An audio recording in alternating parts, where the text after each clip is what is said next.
Well, the other story we're following, the alleged ringleader of a massive college admissions scam pleaded guilty to conspiracy and fraud charges. William Rick Singer is accused of orchestrating a scheme that lasted nearly 10 years. Prosecutors say it's the biggest case of fraud that they have ever seen.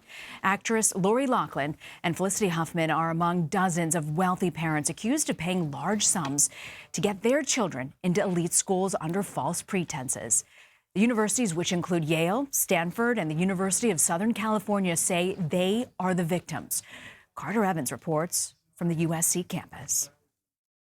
More than a dozen of the defendants allegedly bought their children's way here into USC. The 33 parents indicted paid a total of $25 million in bribes. And it wasn't just Hollywood elite. The operation, dubbed Varsity Blues, also led to charges against prominent attorneys and CEOs. William Singer left a Boston federal court yesterday after pleading guilty to running the biggest college admission scam federal prosecutors have ever seen. They say he became a cooperating witness, turning in A-list clients. Their actions were, without a doubt, insidious, selfish, and shameful. According to court documents, Singer was the CEO of a college prep company in California. Parents spent as much as $6.5 million to guarantee their children's college admission. The company would not only help doctor SAT and ACT tests, it would also create the false impression the students were elite athletes, bribing coaches and creating fake athletic credentials complete with altered photos for kids, some of whom didn't even play the sports for which they were recruited.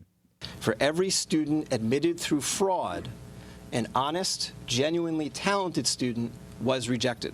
As a student who got in for merit, hearing about that, it is absolutely upsetting. You are not going to believe what has happened. Desperate Housewives star Felicity Huffman allegedly paid $15,000 to boost her daughter's SAT score. Her husband, actor William H. Macy, was in court with her as she was charged with conspiracy and posted a $250,000 bond. Well, that's all the time we have today. Laurie Lachlan of Full House fame is also facing conspiracy charges and is expected to surrender to authorities today. She and her husband, designer Massimo Giannulli, allegedly paid $500,000 to have their two daughters labeled as recruits to the USC crew team, even though neither participated in the sport. I'm going to do a dorm room tour today. Their 19-year-old daughter, Olivia Jade, is a social media influencer. We have a nice carpet from Amazon, Who apparently capitalized on her experience at USC with sponsored posts. She had to apologize last year after saying this on her YouTube channel. I do want the experience of like game days, partying. I don't really care about school, as you guys all know. This is not just, to me, is not just an admissions scandal. It's more broadly an indictment of our entire educational system. Many colleges are already taking action. Two athletics officials here at USC who are allegedly involved were fired yesterday. Now, prosecutors say many of the students involved had no idea what their parents were allegedly up to. And a witness told authorities that they allegedly worked this scam with as many as 800 families. Rena? Incredible. Carter Evans, thank you very much. Well, Pro Publica senior editor Daniel Goldin is the author of the best-selling book, The Price of Admission, How America's Ruling Class Buys Its Way into Elite Colleges and Who Gets Left Outside the Gates. He joins us now from Boston with more on the college admissions scandal. Daniel, I want to thank you very much for joining us. This is something that you've been covering well before this scandal. You know, the universities are saying they're the victims in this scheme. What's your take on that? I don't really see the universities as victims. In this particular scheme, they apparently didn't know what was going on, but they created the uneven playing field that favors the rich and made this kind of deceit possible. In your book, you talk about the legal ways that wealthy parents get their kids into elite schools, tutoring, donations, some of them are legacy. But one of the most well-known examples is people cite Jared Kushner, whose father had donated $2.5 million to Harvard to get him in. According to reports, could this be considered a bribe? Is this just a friendly donation? What's the line here? Well, in that case and others like it, because Jared Kushner is just one of many, if somebody gives a donation just to get their kid in, there's a question of whether it's charitable and can be deducted as a gift on taxes, because it's not really a gift. You're purchasing a good, which is your child's coveted slot at a university.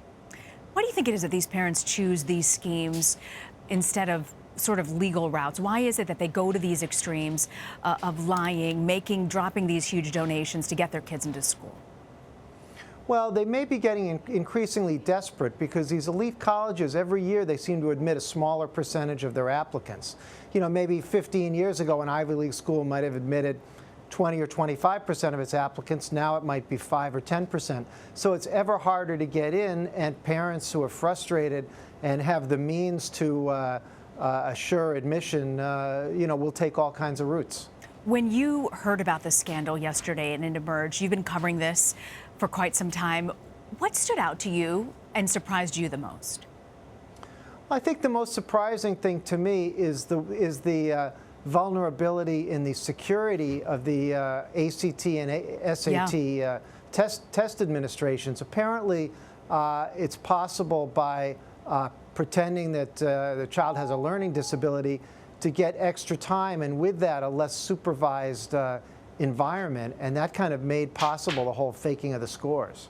You know, I have a girlfriend whose daughter is a senior and she's trying to get into colleges, and I've experienced just how difficult it is for these parents who have kids in high school who are trying so hard to make sure their kids have an upper hand in this, whether it's taking an SAT course or making sure they take the right classes. What do you say to parents who look at this and have tried to do things on the up and up, but then face absolute rejection at colleges where maybe they could have had a chance if they had dropped $500,000?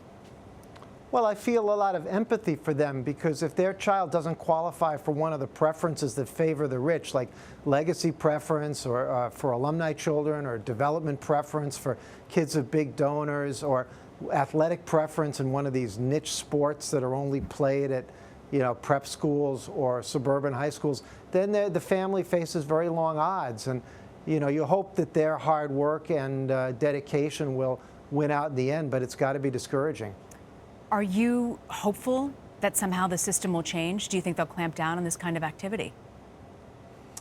Well, I've been hoping for years, but so far not a lot has happened. I mean, in this case, they might do some things. For example, this scheme was orchestrated allegedly by a private college counselor, which the wealthy often hire these counselors to facilitate donations or admission to college.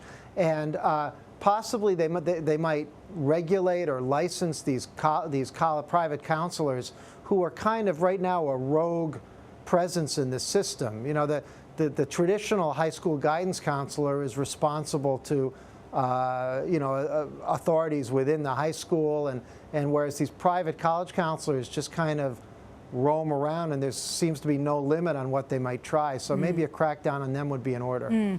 Do you think the SAT and ACT need to respond about how secure their testing facilities are? Yes, and more generally about this learning disability loophole. I mean, obviously there's many kids who are genuinely have learning disabilities and need extra time, but it seems to be exploitable. Daniel Goldin, your book is absolutely fascinating, your articles as well. Thank you very much for joining us. Thanks, my pleasure.